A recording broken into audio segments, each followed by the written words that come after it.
A pressão dos 20 e poucos anos. Eu fiz 20 anos mês passado, mas eu me formei com 17. Então, acho que a minha crise dos 20 e poucos anos foi com 19 e poucos anos. E eu posso dizer que nos meus 19 eu nunca fui uma pessoa tão diferente dos meus 20 quanto isso. Oi, gente, meu nome é Maria Eduarda, mas pode me chamar de Má, e esse aqui é o meu canal, no qual a gente fala sobre livros, vivências, reflexões da vida e muito mais. Então, se você gosta desses tópicos, clica aqui em seguir e vem fazer parte da nossa família. Enquanto eu estou sendo. Você sabe aquela fase que você sente que cada minuto precisa contar? Que você não pode desperdiçar nada, porque cada segundo está sendo contado, inclusive agora, porque seu futuro está sendo construído agora. E você não pode fazer nada que saia um pouquinho da curva, senão você vai se arrepender amargamente daqui a, sei lá, 5 anos, 10. Eu estava completamente nessa fase. Eu queria ser hiperprodutiva, estudar, crescer e falar 700 idiomas e ter 700 amigos e fazer as coisas e não deixar de viver, mas ao mesmo tempo não estava vivendo, ter 300 trabalhos e dar conta de tudo, sendo que eu ainda tinha acabado de sair do ensino médio. E qualquer coisa que não tinha relação direta com eu crescer ou acadêmica ou crescer na minha carreira ou crescer como uma pessoa madura e culta, não era legal, não era interessante, eu não precisava disso. Até porque eu não era mais criança, eu não precisava ter mais essas brincadeirinhas, eu precisava estudar, trabalhar e crescer, construir meu futuro para daqui a 10 anos. Eu sentia, quando eu fazia alguma coisa que eu gostava, quando eu li um livro, quando eu assistia uma série, eu sentia como se eu tivesse desperdiçando tempo, como se o meu hobby, na verdade, fosse uma preguiça, que eu tava disfarçando a minha preguiça com um nome bonitinho. Eu falava pra mim mesma, se eu não tô estudando, trabalhando ou me desenvolvendo de alguma forma, eu tô desperdiçando meu tempo valioso que daqui a 10 anos vai ser cobrado de mim. Aí eu fui abrindo mão daquilo que eu gostava sem eu perceber. Eu parei de ler, eu parei de pintar, eu sou apaixonada em pintura.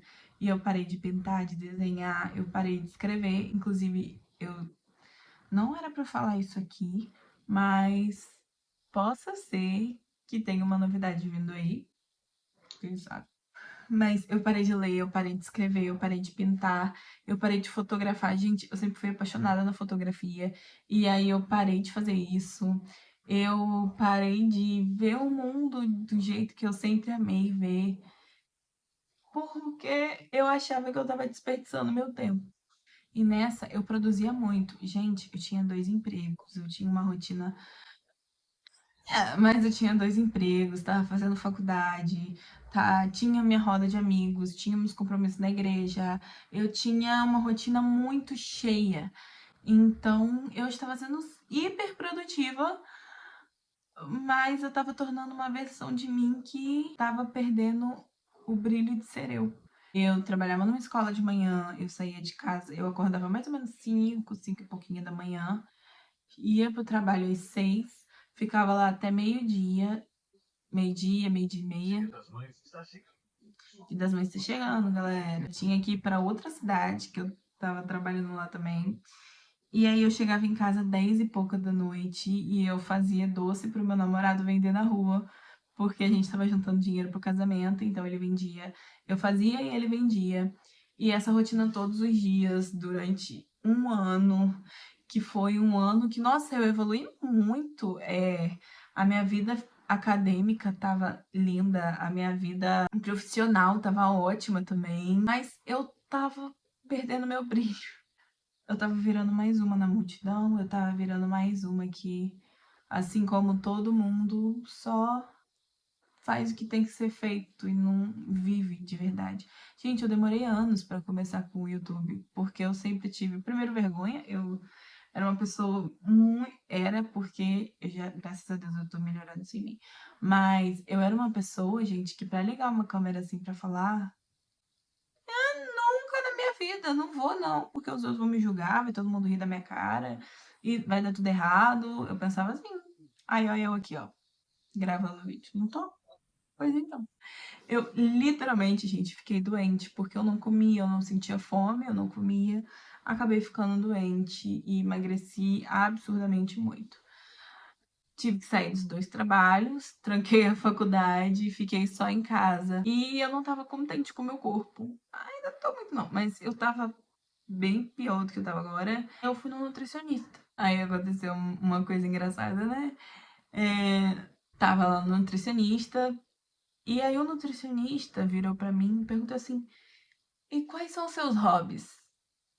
Aí eu olhei pra ele e eu falei: "Meus hobbies? Eu não tenho hobby não, filhão." Não, gente, eu não falei isso, pelo amor de Deus, é brincadeira. Mas eu falei com ele: "Ó, tenho hobby não. Eu estudo, eu trabalho, eu cuido da casa, não tenho tempo pra ter hobby." E aí ele falou assim: "Mas você precisa de 2 hobbies, pelo menos, no mínimo. Sem condição de você emagrecer se você não tiver esses 2 hobbies." Aí eu A gente precisa ter um hobby pro corpo, seja ele andar de bicicleta, de patinete, correr, fazer ginástica, dança, zumba, sei lá, subir o Everest. Tem que ter um hobby pro seu corpo, para ele se mexer e tal. Não precisa necessariamente ser academia, um hobby diferente da academia.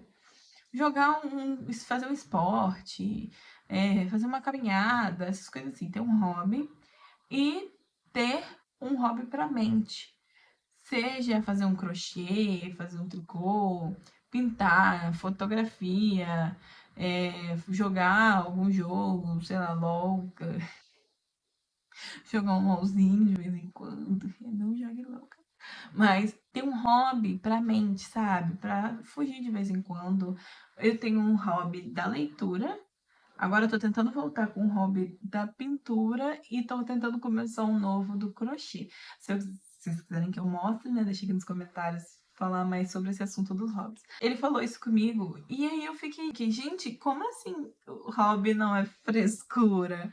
Como assim hobby não é papo de coach da internet? Como assim tem um profissional da saúde falando que eu tenho que ter um hobby? Que me deixou mais de queixo caído, de verdade, foi que ele não falou, tipo assim, tenha um hobby, tenha 2 hobbies, né, um pra mente por não, ele falou que ter um hobby é tão importante quanto você dormir bem, tão importante como você ter uma alimentação adequada, tão importante como qualquer outra coisa, porque é isso que vai te manter sã nesse processo. E eu fiquei: "Caraca."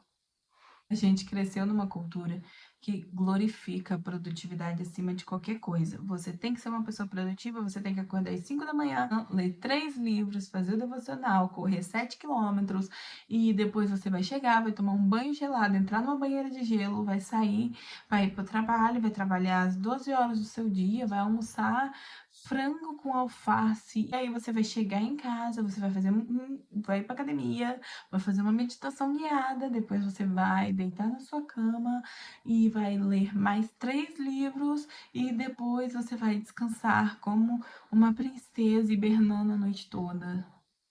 E, gente, eu não tenho tempo quase que pra comer. Eu não tava tendo tempo pra comer. Como que eu ia ler e fazer todas essas outras coisas, sabe? Toda essa energia, ela tem que ser usada para você gerar resultado, resultado, resultado. Tem que virar ou renda, ou currículo, ou seguidores, ou alguma coisa menos descanso para você. Porque descanso quando morrer, né? Se não virar nada disso, serve para quê? Aí chega uma pessoa para você para conversar e aí fala assim: "O que que você gosta de fazer?" Aí você vai falar o quê? Gosto de trabalhar 12 horas por dia e evitar fazer horário de almoço para mostrar para o meu chefe que eu consigo, que eu dou conta do trampo e não sou mais uma Gen Z que não tá nem aí pra nada. Ou, não, gosto de ficar trancado no meu quarto 20 horas por dia, estudando loucamente como se não houvesse amanhã. É isso que você vai falar pra pessoa?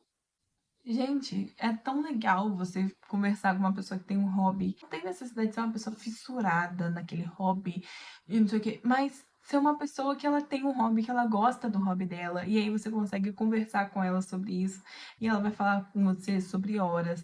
Tem gente que gosta muito de uma série, e, gente, é tão legal você conversar com uma pessoa que gosta de uma série, que ela vai te contar a série inteira, e você vai ficar, meu Deus, eu preciso ver essa série, sendo que às vezes você nem gosta tanto de ver série. Eu também, eu não ligo muito pra ver série.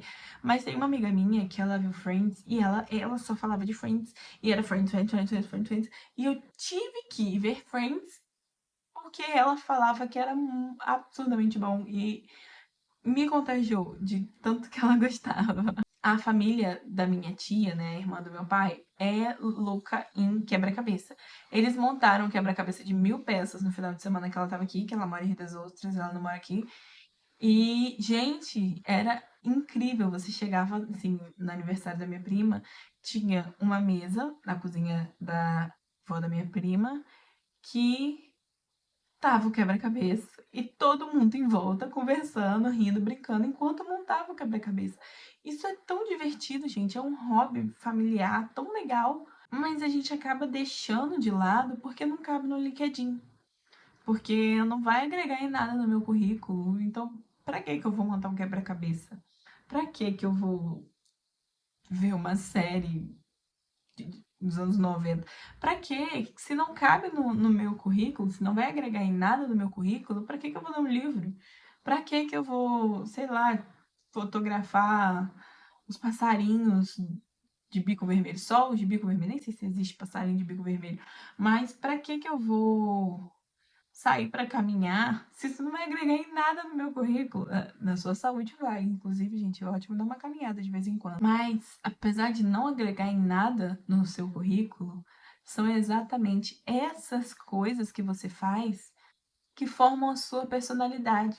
Fazem você ser você e não só mais uma vaca no meio da boiada inteira. Nossa, gente, eu não chamei ninguém de vaca, tá bom? Pelo amor de Deus, não entendam assim. É só um exemplo. Quando você ama uma arte, por exemplo, uma pintura, uma fotografia, você enxerga o mundo de um jeito diferente. Você enxerga as cores, você enxerga a iluminação, as luzes. Eu tô olhando pra lá, gente, porque aqui tem uma janela e aí tem a paisagem de um morro, que eu acho a coisa mais linda da vida. Então, você olha e você vê beleza nas coisas. Você não só olha e vê, um morro, mato, ah, você vê os mínimos detalhes, você é mais detalhista, você tem mais esse apreço pela vida. E eu não tô falando isso só da pintura, do desenho, mas qualquer coisa. Quando você lê livros, você aprende a interpretar melhor tudo na sua vida, gente. Isso é uma maravilha. Você aprende a ter uma visão mais poética sobre as coisas, sabe? Porque é uma coisa que faz você ver a beleza da vida. Não é só currículo, não é só. Você vê beleza nisso. Você começa enxergando a vida de um jeito diferente. Então, se você também tá nessa fase que você não pode parar para fazer nada e que um hobby é um luxo que você não tá podendo se dar no momento e que você precisa a cada minuto do seu dia ter uma justificativa para não fazer uma coisa que te faz feliz, eu tô aqui para te falar que você não precisa. Você não precisa justificar uma coisa que te faz feliz. Você não precisa deixar de fazer uma coisa porque parece ser inútil. Seja inútil. Às vezes a gente tem que ser inútil. O meu nutricionista me disse que eu tenho que ser inútil. Então você pode, quando você estiver fazendo um hobby e alguém vier falar, porque tem também, né, gente sem noção que vem e fala que você tá gastando seu tempo, que você podia estar fazendo outra coisa. Mas você tem que vir e falar assim: o nutricionista da Mar falou que a gente tem que ser inútil. Tá tudo bem você ter gostos que não fazem sentido pra ninguém além de você. E tá tudo bem gostar de uma coisa fútil. Tá tudo bem você ser uma pessoa complexa que tem faculdade, mestrado, doutorado, que tem ambição, tem sonhos grandes, que tem tudo isso e que gosta de montar um quebra-cabeça no aniversário.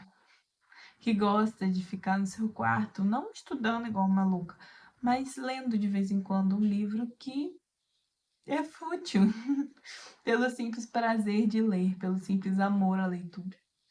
Então, seja fútil. E seja fútil com orgulho.